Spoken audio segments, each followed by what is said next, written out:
Hi, welcome to this FoodSense webinar. So we like to do this webinar once a week, and it's really just answering questions from that have come in during the week. And we tend to answer here technical questions rather than the commercial questions.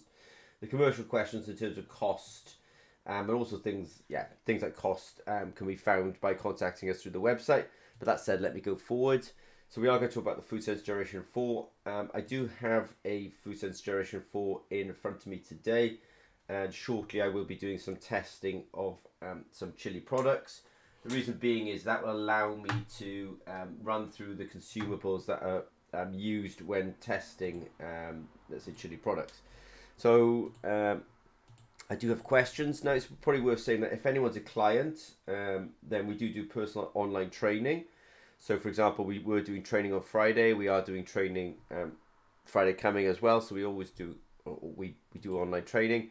We do weekly webinars, so some questions have come in this week, so I will cover those questions. And then we do the monthly webinars, so you'll see it flash up in a minute, but on the 10th of July, we'll do a monthly webinar. It's probably worth saying any link you see me clicking today, A, I'll put them underneath the video, and B, the webinar, we do it one every month anyway, so if you click that link, you'll find the next webinar in the series. As I say, there's one on the 10th of July, but we keep on updating this page. When the 10th of July one has gone past, we'll update with some new links underneath here as well. So questions today. Do you need any additional specific sensors for analysing antioxidants, curcumin, E. coli, etc.? I might just hide myself for a second just so you can see the screen. So the quick answer is you do need sensors for different analytes. So it's not one sensor does everything, it's a sensor per analyte. And hopefully when I do the demonstration that will become a little bit clearer. Is there any price information? There is. I'm pretty sure now we're in email contact with you and you will have to wait for the kind of official quote, let's say. For curcumin, what is analyzed? Curcumin is the compound. Turmeric has a compound in it called curcumin. At this moment, I know you've got it on a flyer from our Indonesian distributor, but at the moment, I don't think we have curcumin released. I'll show you the list of analytes that are released. And we're always, at Zimmer and Peacock, we're mostly testing chemicals. What I mean by chemicals. So for example, if it's chili, there's something called capsaicin. If it's ginger, it's gingerol. I don't think we've released turmeric, but if it was turmeric it would be curcumin, and these are all the kind of chemical signatures of those particular compounds. Does it require special care or storage? I'm not sure. Well, when I say not sure, the technology is very robust. So the chili sensors, for example, I've had these chili sensors in an air-conditioned room here. So the quick answer is on the chili sensors, which I think is really the place you should start. I think they put some sort of temperature control. Yeah, I think they say here store between 2 degrees and 25 degrees Celsius. It's on the little label. Now, because I think in some places like Indonesia, Malaysia, India, you can have really high humidity and really hot temperatures. So we do want to avoid those high humidities and high temperatures. In the UK, we just don't have that kind of temperature. But I think we say on the packaging, store between 2 degrees and 25 degrees C, so put them in the fridge is fine. We've got some buffer as well. The buffer does say on it, store between 2 degrees and 15 degrees Celsius. It's always advisable to store liquids a little bit cold anyway, because it just stops, it helps to keep them kind of preserved for longer. So I wouldn't call those special, but I think, we certainly don't want them at high temperature and high humidity for prolonged periods. And then you wanted to know about consumables that were required, and I thought, well, I'll best answer that question by doing a demonstration this morning. So I will do a demonstration this morning. If you haven't got, so just out of interest, I've got the chili sensing technology on my app. Now that app actually makes Bluetooth connection with the device. So these two devices are in Bluetooth connection. That's when I say two devices, my phone and the FoodSense Generation 4 meter. If you want that app, you can get that app on the Google Play Store. If you scan this QR code off your Android, the first thing it'll do is ask for an email. It's like a login email. When you've installed the app, that is, you'll ask for your email and your password. If you put those in, that will create you an account. If you've got an iPhone, you can use similar, well, there's a QR code here, and that will install that on your phone. These are the QR codes we've got. So at the moment, I'm on chili. I'm just going to, I'm not going to scan that now, but if I, whoops a daisy, if I go to ginger, I'll just scan ginger.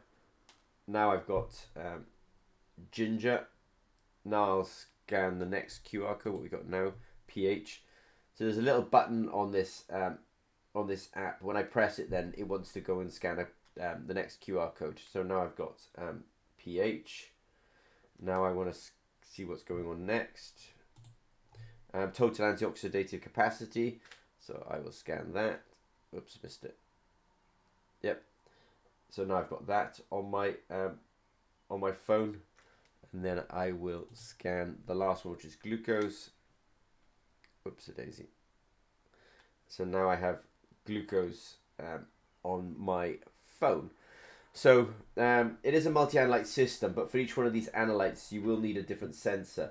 In fact, when you look at the sensor package, there's a little QR code on here. So you can scan that QR code just before you do the testing, so that you know you're using the right, let's say, app with the right sensor.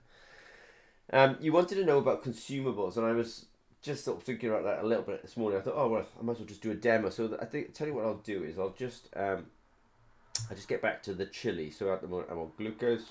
I'm just going to go to chili. Yeah, whoops a daisy, that's ginger. So I'm back on chili now, and I will. I'm going to sneeze in a minute, I think. Here's the hardware, and I said I would do a quick demonstration, which is what I will do. Excuse me if I start sneezing in a minute. It's very hay fever in the UK at this moment in time. So what do I want to do? I want to just do this for a second. All right, so I'm going to do a when I say quick test, it might actually take me a little while, because I'm actually intending to prepare the whole sample. It's a bit of a pain. We can deal with things like chili powders, chili flakes. We can deal with simple things like sauces. We've also deal with very this is a very oily material. We can deal with very oily materials. We can also deal with super hot sauces as well. This is a particularly hot sauce out on the market. But I don't want to do the chilies this morning, because actually I'll have to chop them and blend them. And I realised I've only forgotten one thing. Let me just reach down.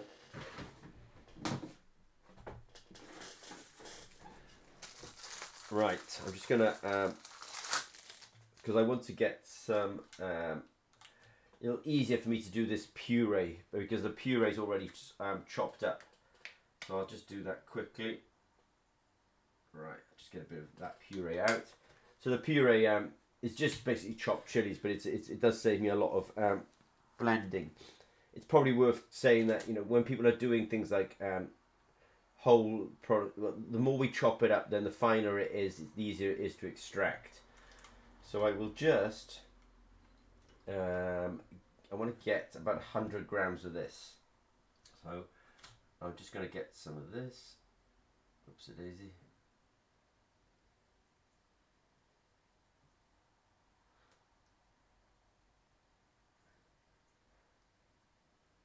I say 100 grams, that was completely wrong. It's 0.1 grams is what I wanted. Yeah, that's not too bad. I wanted to get, I should have said 100 milligrams, or 0.1 grams is what I just weighed out here. So I just weighed out 0.1 grams. I'm just going to get some buffer.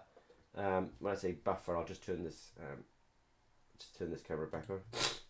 This is the buffer. You get 500 mils with the kit, and I'm just going to get some of this out now. So let me do that.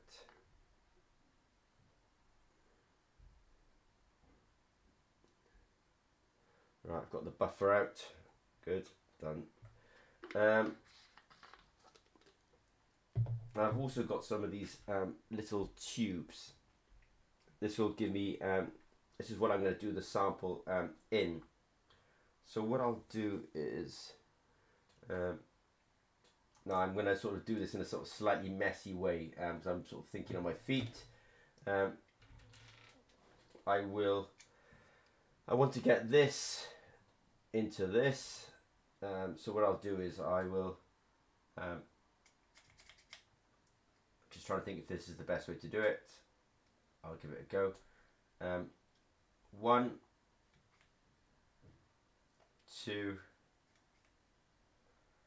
3, 4,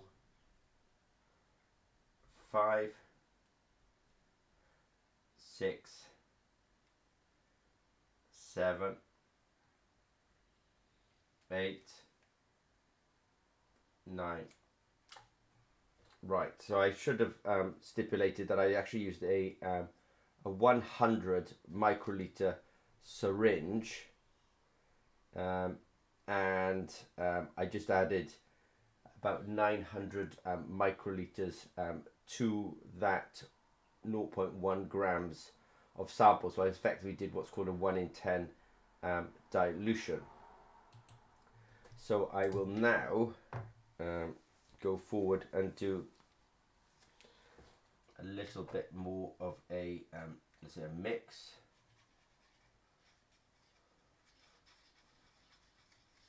I really want to get all of this. I need to get all of this material into a little vial that I've got next to me. So let me do that.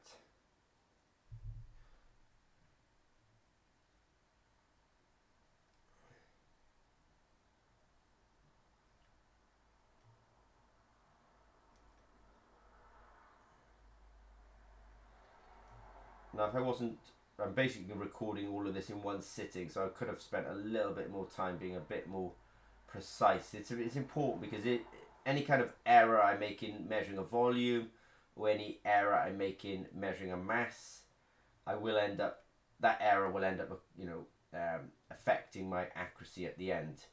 But I intended to just sort of do this in one sitting, which is what I'm doing. Now I can see at the moment I've left some chunks behind, so I'll come back and try and retrieve those chunks shortly.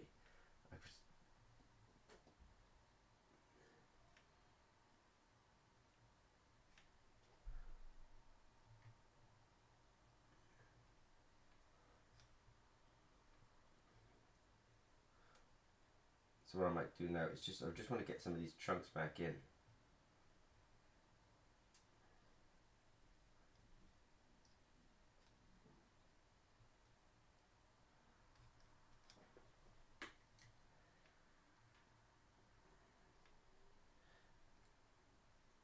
I think I could have come up with a slightly better strategy of getting that out, but I did want to get right. So it's probably worth saying at this point, I've obviously used I have used a pipette, and I have used a pipette tip, and I have used a balance, and I have used one of these, I call them Eppendorf tubes. Sometimes you could call them centrifuge tubes to prepare the sample. So now I've got my sample here. I might just change cameras for a second just to give you a sense of what this actually looks like. What I might do is this. So this is what it looks like. It's quite cloudy and got chunks in it. I'll just cap that off. And now what I'll do is I'm just going to go to a external camera, and I might just slightly tilt this because I've got a vortexer in front of me. These are not so expensive. These are about $50. So I'm vibrating like crazy. I might even count to 30. 1, 2, 3, 4, 5, 6, 7, 8, 9, 10, 11, 12, 13, 14, 15, 16, 17, 18, 19, 20, 21, 22, 23, 24, 25, 26, 27, 28, 29, 30. Right, and now I will just change again. Right, so I've prepared my sample. I know it's got chunks in it. I don't want to get the chunks on the sensor, by the way, but I want to kind of get the liquid sort of not at the top of the thing, but get some liquid just down here. I might just give it another quick vibration, so a quite quick shake. Right, now I'm going to get the sample out of this. So I will have a quick think. Yeah, I've put a sensor in there anyway. I'm actually going to put 50 microliters. So I'm actually going to put, that's upside down.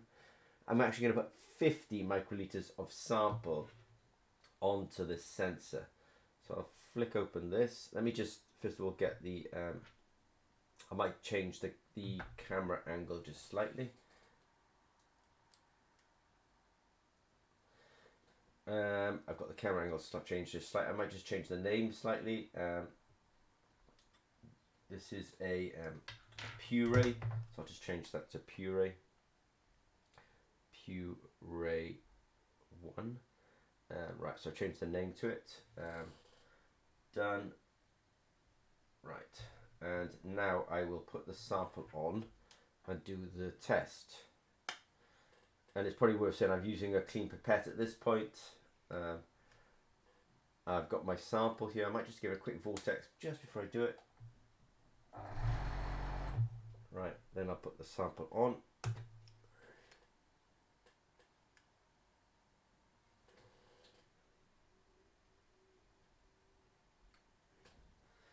Then I hit go on there.